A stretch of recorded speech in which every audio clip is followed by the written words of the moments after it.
bienvenue dans l'émission Parole de femmes. Nous sommes vendredi et notre invité a survécu. Bonjour, Alléluia.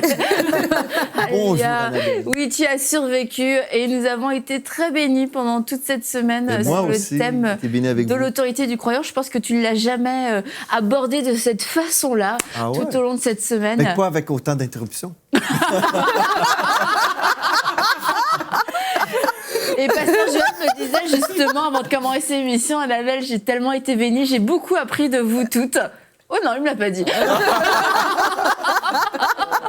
Tu pourras me le dire après, si tu veux. En fait, si on peut avouer, la conversation avant cette émission, vous étiez en train de parler de lessive et de machine à laver. Hein? C'est vraiment une conversation de femmes. Nous vous donnerons tous nos conseils pour garder votre linge blanc et ne pas laver votre linge sale en public. C'est drôle, parler de femmes. On va finir cette semaine en parlant des domaines dans lesquels nous pouvons exercer notre autorité et ceux dans lesquels nous n'avons pas exercé notre autorité. On va parler notamment de la manipulation et de la sorcellerie parce que c'est courant en fait, figurez-vous. Donc on va en parler, mais d'abord, on en a quand même pas mal parlé, les domaines dans lesquels on pouvait exercer notre autorité, mais juste pour faire un rappel et condenser le tout, dans quel domaine, Pasteur Joël, pouvons-nous utiliser notre autorité? Premièrement, on réalise que nous avons été rachetés de la malédiction. Donc, si nous voulons opérer dans notre appel, c'est au niveau de la bénédiction. On découvre les promesses de Dieu et puis on dit, il est écrit, et puis là, on peut s'accorder avec la volonté de Dieu et voir des changements dans nos vies, dans la vie de nos familles, de notre Église, de notre ville même. Donc, on peut exercer notre foi dans les promesses de Dieu. Là où il y a un danger, tu as mentionné le mot sorcellerie, et tout de suite, les gens s'imaginent une sorcière avec, je sais pas, des potions, et puis voilà, ils s'imaginent des choses semblables. Mais dans le corps de Christ, il y a parfois de la sorcellerie, c'est-à-dire de la manipulation. Et là où on n'a pas le droit, en fait, c'est de sortir en dehors de la volonté de Dieu. Nous sommes en sécurité tant et aussi longtemps que nous demeurons dans la parole. Si nous sommes bibliques, nous sommes corrects. Mais, admettons, je me souviens, il y a des années, ma femme avait reçu l'appel d'une jeune femme qui souhaitait se divorcer. Et puis, elle voulait, je pense, avoir un autre homme qui était marié. Je ne sais pas si tu t'en rappelles, Mathilde, mais bref, je vais raconter l'histoire. Mais en fait, en gros, admettons, dans cette situation-là, une femme ne peut pas dire « Ah, je veux le mari d'une autre femme, donc je vais prier et je décrète au nom de Jésus qu'il se divorce et puis je vais le marier. » Et puis ça, c'est de la sorcellerie, c'est de la manipulation. En fait, c'est mauvais parce qu'on est en train d'exercer notre foi et la foi, c'est une puissance spirituelle, mais on est en train de travailler dans le monde de l'esprit en dehors de la volonté de Dieu. C'est clair. Mais, admettons, on peut prier pour nos bien-aimés. Par exemple, si nos enfants s'en vont dans une mauvaise direction, on peut déclarer sur leur vie, non, au nom de Jésus, mes enfants n'iront pas dans le monde. Là, ce n'est pas de la sorcellerie, parce qu'on est en train de s'appuyer sur la parole de Dieu, et c'est la volonté de Dieu qui s'impose, ce n'est pas notre volonté. Par exemple aussi, je ne sais pas, je veux avoir une position au travail et puis là, je veux devenir gérant d'un magasin, je ne sais pas trop. Et puis, je suis là, au nom de Jésus, fais que mon gérant se casse les jambes et puis je sais pas, tu sais, il y a des gens qui vont travailler comme ça. Mais si je dis, Seigneur, j'aimerais ça accéder à telle chose, que ta volonté s'accomplisse dans ma vie. C'est tout ce qu'on a à faire, que ta volonté s'accomplisse. Mais s'il y a des choses, on le sait là, très clairement, au niveau de la guérison, on a parlé de la guérison, on peut parler des finances. Ce n'est pas de la sorcellerie si on prend simplement les promesses de Dieu et on dit, il est écrit, et c'est ça que je déclare sur telle ou telle situation. Donc, je ne sais pas si ça clarifie les choses. Non. Pas du tout. Hein? Tu veux ajouter quelque chose, Mathilde? Non, ça clarifie vraiment les choses parce qu'on a tendance à tout mélanger. Par exemple, tu as parlé du mariage. Le mariage, c'est une promesse de Dieu. Il n'y a pas de souci à vouloir se marier. On peut se mettre dans la foi pour croire qu'on va se marier, qu'on va avoir un bon mariage, qu'on va rencontrer une personne qui va être dans le plan de Dieu. Mais alors, par contre, aller réclamer une personne qui est déjà dans un mariage, même qui n'est pas dans un mariage, qui est célibataire, mais en train de l'appeler, je réclame telle et telle personne, ses yeux me regardent, son cœur s'ouvre à moi, il m'aime. Ça, c'est vraiment comme de la sorcellerie. On prend pas une petite poupée, on lui met pas des aiguilles dans le corps, mais on est en train d'essayer d'utiliser un principe biblique pour faire quelque chose qui n'est pas du tout, biblique. C'est pas comme ça que Dieu opère les choses. Dieu ne force personne à faire quoi que ce soit. Dieu va susciter, oui, la faveur, une certaine faveur, mais il prend pas les gens. Et c'est là où on doit prier des prières de consécration si c'est ta volonté. C'est là. Par exemple, des fois, on ne sait pas dans quelle école on devrait étudier. Donc, admettons, c'est l'université Bishops ou peut-être l'université à Paris, je ne sais pas. Seigneur, je ne connais pas ta volonté, mais si je prie, ça doit être là, ça doit être là, mais peut-être Dieu ne veut pas que ce soit là, peut-être c'est ailleurs. Donc, on ne veut pas être dans la présomption et s'imaginer connaître toujours la volonté de Dieu. C'est pour ça que on peut prier si c'est ta volonté, Seigneur, que ta volonté s'accomplisse dans ma vie. C'est là où on devient sensible aussi à la voix de Dieu. Est-ce que c'est ça que tu veux? Par exemple, pour Mathilde, avant qu'on se marie, moi, j'ai prié, je voulais savoir, Seigneur, est-ce que c'est la femme que tu as en réserve pour ma vie? Et là, Dieu m'a parlé. J'ai pas fait de la sorcellerie et tu vas la visiter la nuit, Seigneur, et fais ci, puis ça, parce que de toute façon, ça ne marchera pas. Mais je me suis posé la question, comme j'ai déjà dit dans d'autres enseignements, Annabelle, je vais me répéter encore. Mais... Ça ne me dérange pas. Mais j'ai demandé au Seigneur, Seigneur, dis-moi vraiment si Mathilde, c'est la femme de ma vie. Et là, j'ai eu 2 versets. Un verset, c'est que dans le psaume 37, verset 2 ou 5, bref, le psaume 37 nous dit que les pas de l'homme juste sont dirigés par le Seigneur. Donc, je savais, de un, Dieu m'avait dirigé vers Mathilde. Et deuxième chose, Dieu m'a demandé, est-ce que tu es prêt à mourir pour elle? Parce que dans la parole, c'est dit, l'homme doit aimer son épouse comme Christ a aimé l'Église. Donc, Christ est mort pour sauver l'Église, pour la racheter. Est-ce que j'aime Mathilde à un tel point où je serais prêt à mourir pour elle? Et quand j'ai dit, oui, je l'aime à ce point-là, je savais que c'était ma femme. Donc, je me suis marié avec une confiance totale. J'étais convaincu. Et le jour de notre mariage, j'avais 0 doute. Absolument aucun doute parce que Dieu m'avait parlé. Et je crois qu'il y a plusieurs personnes qui vivent dans le doute, dans le découragement, dans la confusion, parce que peut-être ils veulent être le Seigneur de leur propre vie, ils veulent s'imposer, ils disent « Ah, moi, je veux telle chose, donc je vais prendre ma volonté, que ma volonté se fasse sur la terre, comme dans les cieux, je ne sais pas. » Des fois, on s'invente des choses, mais on peut chercher la face de Dieu quand c'est inconnu, quand c'est une dimension inconnue. Prions et Dieu va nous parler, Dieu va se révéler. Et puis là, admettons, je ne sais pas, je pourrais exercer ma volonté si Mathilde, admettons, avait décidé pendant un temps d'aller dans le monde. Puis là, je savais que Dieu m'avait dit que c'était ma femme. J'aurais pu dire, non, Seigneur, au nom de Jésus, je prie que tu viennes la chercher. Mais ce n'est pas du tout le cas, là. Mais je donne ça comme exemple. On peut exercer notre foi pour le salut d'une personne. Oui. Certainement. Ça, ce n'est pas d'imposer notre volonté, mais on impose la volonté de Dieu, en fait. C'est ça. Et Nadine en a parlé un petit peu dans la semaine, c'est qu'en tant que femme, on a la responsabilité de bâtir notre maison et de bâtir notre foyer aussi.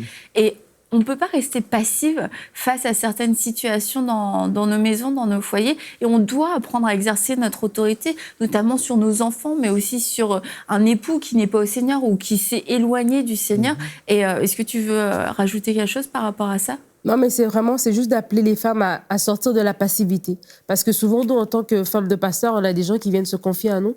Et souvent, j'entends des femmes qui vont être désemparées devant des situations matrimoniales qui sont difficiles, sans autorité, en se disant, c'est ça, et puis ils laissent aller, ils se laissent complètement aller, et puis ils sont dans le désespoir, ils pleurent sans jamais se relever. Mais vraiment, comme on a parlé tout au long de la semaine, de chercher la parole.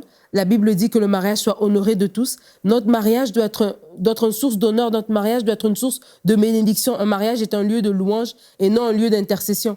Donc, quand on sait cela, c'est que quand on vit avec un homme qui est difficile, et des fois, comme on a dit, quand on décèle, est-ce que c'est son caractère? Est-ce que c'est son tempérament et je dois apprendre à gérer son tempérament? Ou est-ce que c'est vraiment l'ennemi qui vient semer la zizanie, l'ennemi qui vient nous amener à nous séparer peut-être, l'ennemi qui ne veut pas que nous rentrons dans notre destinée, donc il nous met des embûches, comme Aurélie avait dit à une émission, vous vous disputez que le samedi soir ou le dimanche matin. Donc, c'est là qu'en tant que femme, nous devons avoir les yeux ouverts pour utiliser la parole. Il y a des femmes qui sont mariées avec des hommes peut-être qui veulent pas qu'elle aille à l'église ou qui ne veulent pas qu'elle soit impliquée. Et la femme va me dire, ça m'est déjà arrivé, je peux pas venir parce que mon mari ne veut pas. Oui, tu peux pas venir physiquement, tu veux pas désobéir parce qu'on veut pas non plus vous amener dans de la rébellion. Il y a une structure que Dieu a établie, mais dans cette structure que Dieu a établie, Dieu va utiliser des gens. Et quand on est obéissant, tu peux aller dans ta chambre à coucher et tu peux prier pour ton mari. Tu peux aller dans ta salle de bain, tu peux prier dans ton propre cœur et tu vas prendre la parole de Dieu, tu vas l'appliquer, tu vas amener le cœur de ce mari devant Dieu pour dire, Seigneur, tu dis dans ta parole que le cœur des rois est comme un fleuve entre tes mains. Si les cœurs des rois sont comme un fleuve entre tes mains et tu les guides comme tu veux, le cœur de mon mari est comme un fleuve entre tes mains et c'est un homme qui va te respecter, c'est un homme qui va t'honorer ta parole, c'est un homme qui va te servir et nous sommes une famille qui allons te servir. Et vraiment, j'encourage ces femmes-là à prendre la parole, à s'asseoir dans leur chambre, à prier, ne pas confronter la personne parce que on ne lutte pas contre la chair et le sang, mais contre des principautés, des dominations. Et c'est spirituellement vraiment qu'on lutte. Et vraiment, c'est ça que je voulais rajouter. Excellent. Très bien. On approuve. Et par rapport à ça, vous avez un témoignage que vous aviez déjà partagé, mais je trouve qu'il est vraiment très bon et très parlant. Vous savez de quel témoignage je veux parler? Tu te souviens, Mathilde? Dr. Dick et Joan Dewar, mes anciens patrons et pasteurs en Alberta. Je ne sais pas, Mathilde, tu veux partager? Ils se sont mariés dans le Seigneur et lui est devenu rétrograde après un certain temps. Ils étaient de jeunes mariés. Puis elle, tout de suite, a regretté de l'avoir marié parce qu'elle était très malheureuse. Bref, il y a une journée, vraiment, elle a dit au Seigneur, dis-moi pourquoi je dois rester dans ce mariage parce que moi, j'en peux plus. Et vraiment, elle a été visitée surnaturellement. Et... Bref, non, pas de bref, vas-y, raconte l'histoire. OK. Il y a un ange qui est venu la visiter dans sa chambre. Elle était désespérée à ce point-là. Et l'ange lui a montré... Mais en fait, Mathilde, je pense qu'elle avait dit, Seigneur, je ne quitte pas cette pièce jusqu'à temps que tu me parles. Et c'est là où un ange est apparu. Que tu me parles pourquoi je devrais rester. Et un ange lui a montré verset par verset tout ce qu'elle devait déclarer sur la vie de son mari, dans son foyer, dans sa famille. Et elle a pris la parole comme une arme. Il lui a montré que la parole, c'était son arme, la plus grande arme qu'elle avait avec la parole. Il a déclaré cette parole-là et elle l'accueillait. Il revenait à la maison, il était ivre. Puis elle l'appelait bienvenue à la maison, vaillant héros, et serviteur de l'Éternel. Et au début, il était irrité. Ouais, ça l'irritait au début trop, mais bref, mais il est vraiment revenu au Seigneur. Wow. C'est un grand homme de Dieu aujourd'hui. Mais il est devenu, mais il est devenu diacre. Ben, premièrement, il est revenu dans les voies de Dieu. Ouais. Il est devenu diacre. Ensuite, pasteur d'une église qui est devenue une église de 1000 membres. Et après, il est devenu le fondateur de la première chaîne de télévision chrétienne au Canada, ce qui était interdit pendant 70 ans ici. C'était hors la loi. Les chrétiens pouvaient avoir des émissions, mais pas une chaîne complète 24 heures sur 24. Donc, Dieu a pris un homme rétrograde dans l'alcool et à cause du décret de son épouse qui a cru la parole de Dieu, qui priait et qui déclarait la vérité sur lui, finalement, il a vécu un miracle. Il y a une autre chose que cette femme a vécu dans sa famille. On parle de la femme qui change le climat de son foyer. Eh bien, ses enfants ont grandi et sa fille, quand elle était à l'adolescence, a eu envie d'écouter la musique du monde, puis peut-être essayer de voir ce que ça goûtait le monde. Et un jour, sa mère, Joan, a pris la cassette de musique, parce que c'est l'époque des cassettes. Technologie d'autrefois, avant votre naissance. C'était de la musique mondaine, et puis sa fille était attirée par le monde. Puis elle a dit, je refuse que ma fille soit dans le monde. Elle est allée chercher sa fille dans sa chambre, et elle a dit, cette cassette-là, tu vas prendre le marteau et tu vas fracasser. Tu vas fracasser. Elle dit, je refuse que tu suives le diable. Je refuse que tu sois dans le monde. Et ça, on peut le faire parce que on est tous appelés au salut. On est tous... Dieu veut pas qu'aucun périsse. Dieu veut pas... Et puis vraiment, c'était tout. Hein. Ça n'a pas duré longtemps, peut-être un mois ou peu. Mais vraiment, le combat était très court parce qu'elle a vraiment pris autorité. Joan, en fait, quand elle raconte l'histoire, elle dit en anglais, « The devil will not have you. » Le diable ne t'aura pas. Puis tu vas briser cette cassette. Et puis là, la fille... Mais on peut faire de la prévention aussi. Elle est allée comme à l'offensive. Mais à l'inverse, moi, j'ai toujours eu cette histoire-là dans mon cœur. Notre fille, notre plus vieille, avait juste 1 an quand j'ai appris. Elle allait directement dans les magasins. C'est pour ça qu'elle se promène. On peut confesser des paroles de vie sur nos enfants. On a toujours dit que nos enfants suivraient le Seigneur. Je me souviens, j'étais toute petite, puis je déclarais que mes filles serviraient toujours Dieu, qu'elles étaient l'influence et non influençables. Plein de choses vraiment où on a eu la victoire avec nos enfants aussi. Même des fois, nos 2 filles étaient un peu en compétition. Puis je me disais, nos 2 filles sont les meilleures amies du monde. Puis vraiment, je peux dire aujourd'hui, à l'âge où elles sont vraiment très proches, mais et leur relation a vraiment beaucoup beaucoup changé. Pourquoi? Je crois vraiment que les paroles d'une mère, Oui. la puissance, il ne faut pas sous-estimer les paroles d'une mère, d'une femme, d'une épouse. Puis quand tu décrètes une chose semblable, comme vous deux, vous allez devenir des amis, parce que pendant un temps, c'était 2 ennemis pratiquement, hein? Peut-être Un peu j'exagère, mais un peu en compétition. OK. Hein? Mais c'était souvent des querelles. Et puis, même au mois de janvier de l'année passée, pas cette année, mais on a reçu une parole. Puis je crois que dans le monde spirituel, quand on prie des choses, on déclare des choses, on active. Et là, on a eu une confirmation où un de nos amis dans le ministère, je me suis impliqué, peut-être Barry, mais en tout cas, s'est mis à déclarer, je déclare sur vous que vous êtes dans l'harmonie, vous devenez des amis au nom de Jésus. Puis c'était vraiment un moment, je trouve, béni pour nos filles. C'était comme, même Dieu veut qu'on soit amis, là. Ça a appuyé mes prières, hein, tu vois. D'accord. Mais ceci dit, quand vous étiez rentrés de ce voyage, après, on s'en était parlé, mais je me souviens, j'avais parlé avec Flora May, votre aînée, puis on discutait comme ça.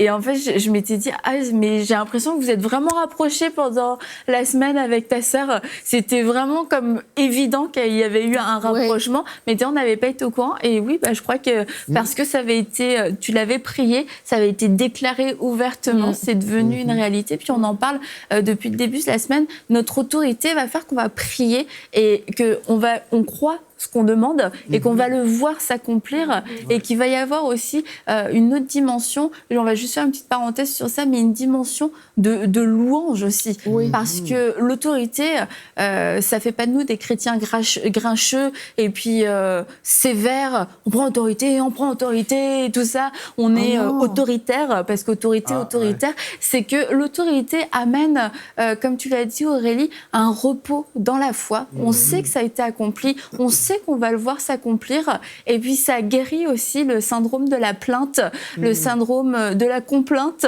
et de tout ce qui se termine en plainte, c'est-à-dire plainte et complainte. Et parce que dans cette autorité, on le sait que ça va arriver. On sait qu'on a demandé la bonne chose et que ça va s'accomplir. Amen. Amen. Continue, prêche. En fait, j'ai envie de dire, si on est dur dans notre façon de prendre autorité, c'est toujours par rapport à l'ennemi. Exactement. C'est pas devant ton enfant. Voilà, pasteur Joël, c'était ça. C'est pas ton enfant que tu vas venir dire, c'est pas comme ça que ça marche. C'est vraiment par rapport à l'ennemi.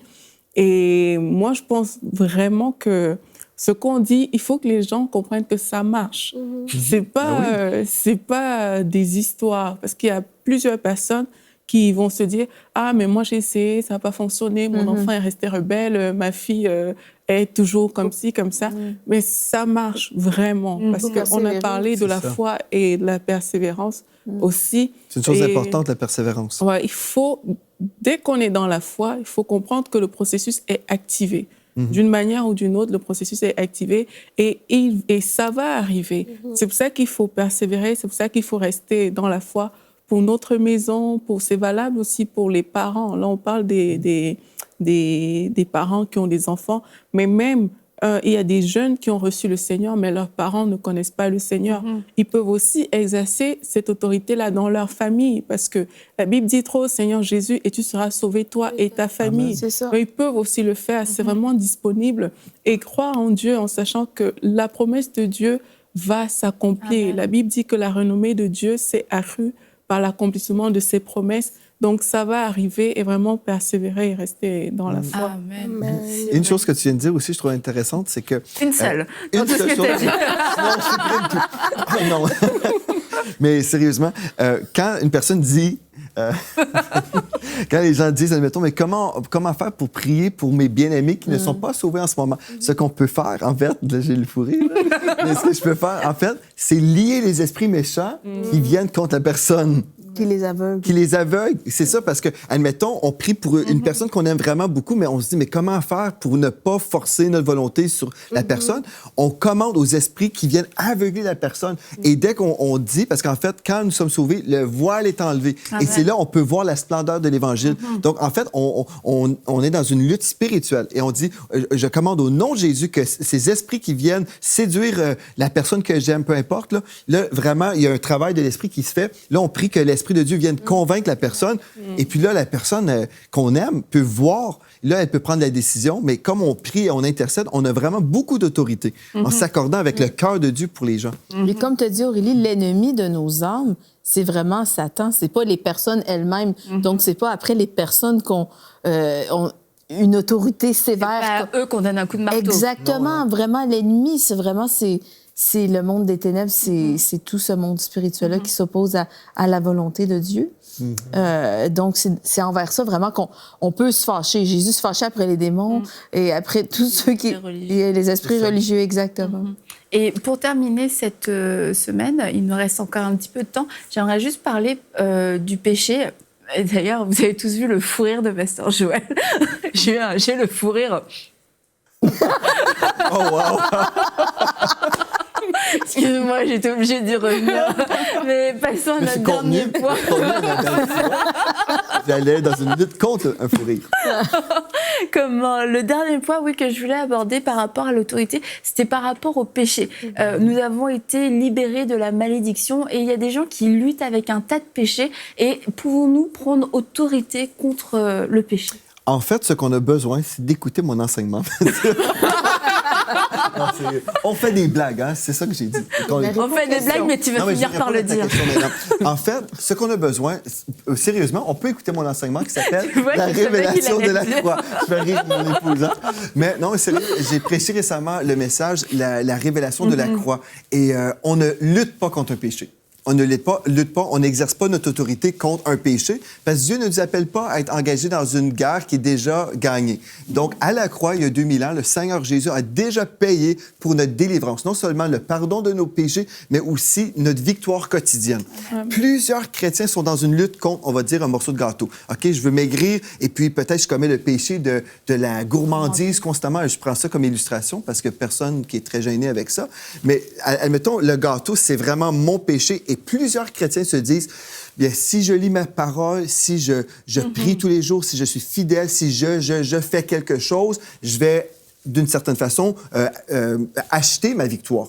Mais en fait, le Saint-Esprit ne peut pas nous accorder la victoire lorsqu'on exerce notre volonté personnelle, parce que nous dépendons de notre puissance humaine. Ce que nous avons besoin, c'est la puissance du Saint-Esprit. Amen. Et dans 1 Corinthiens 1,18, il est écrit, « Le message de la croix est une folie pour ceux qui périssent, mais pour nous qui sommes sauvés, elle est une puissance de Dieu. » Donc, ce que j'ai besoin de faire pour exercer mon autorité, admettons sur un morceau de gâteau, tout de suite, je vais me rappeler, il y a 2000 ans, le Seigneur Jésus a payé pour que je sois délivré de ce péché. Et en fait, on doit comprendre aussi, avec la nature pécheresse, il y a un combat en nous entre la nature pécheresse et la nouvelle nature que nous sommes devenus, une créature nouvelle, divine. Dieu habite dans nos cœurs. Donc, ce que je vais faire, je dois rester connecté à mon esprit. Pardon.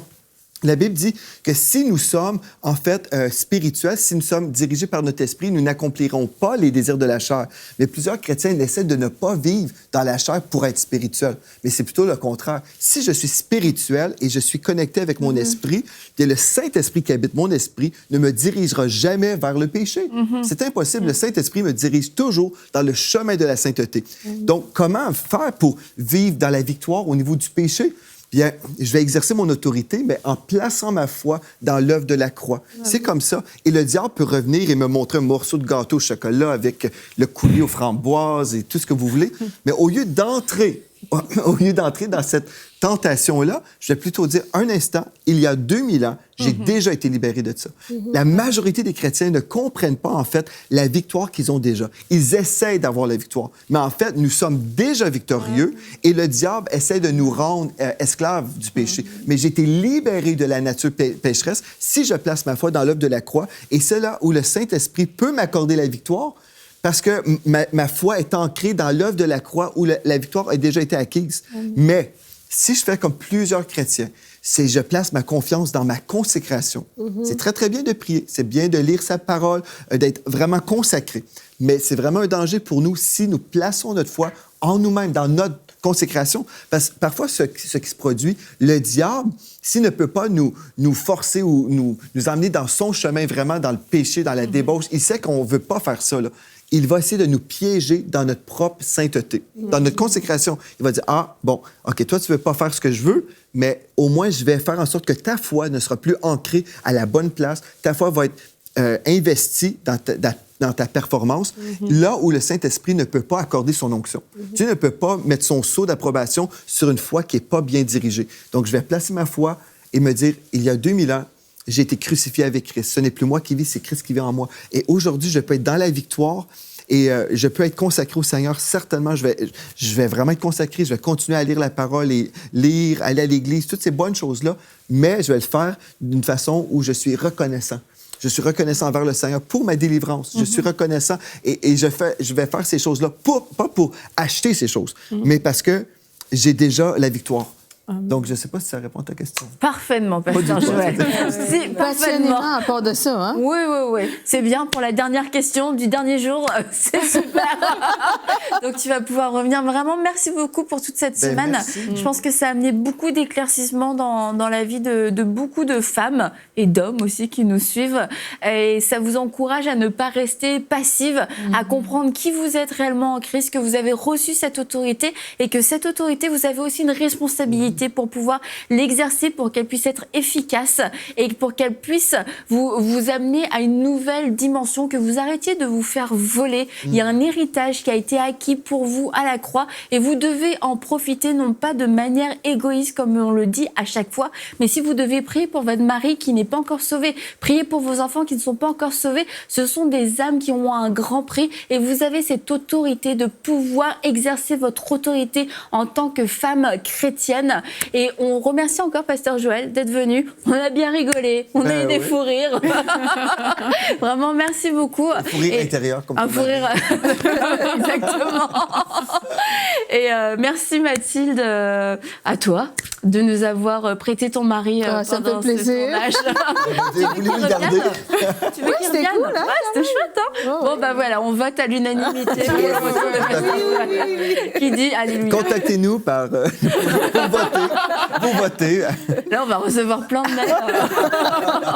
Alors, on se dit à très bientôt pour une prochaine émission de Paroles de femmes.